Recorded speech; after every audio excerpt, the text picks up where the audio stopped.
ما میزده میکده قبله عشقی، ما میزده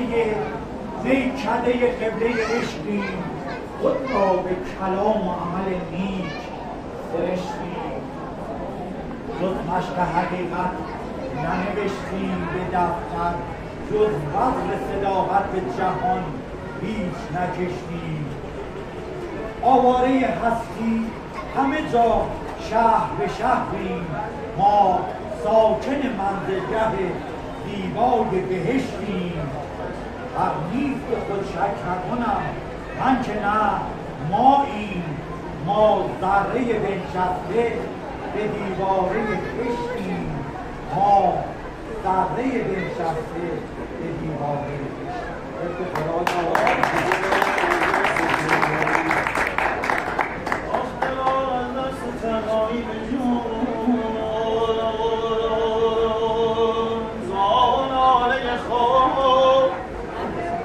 در فغون شمان تا از درد جدایی کره فریاد مبنا سخون عزیزان از غم و درد جدایی آخ به چشمون نمونده روشنایی گرفتارم به دام غربت و درد آخ نه یار مانده نه آشنا گلگونه های وحشی دشت امیدم وقت سحر شد خاموشی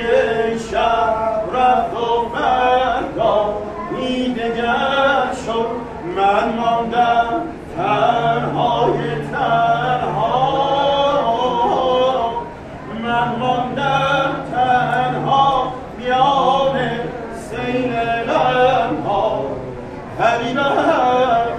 سیل غمها گلگونه ها نامهربانی آتشم زد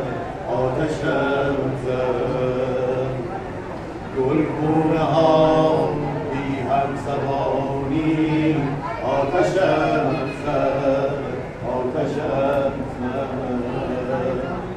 گلگونه ها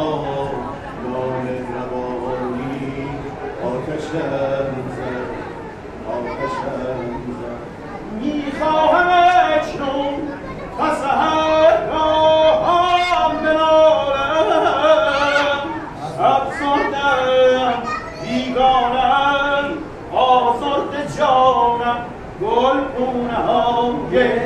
وحشی دشت امیدم وقت سحر شد خاموشی شب رفت و فردا دیگر شد من ماندم تنهای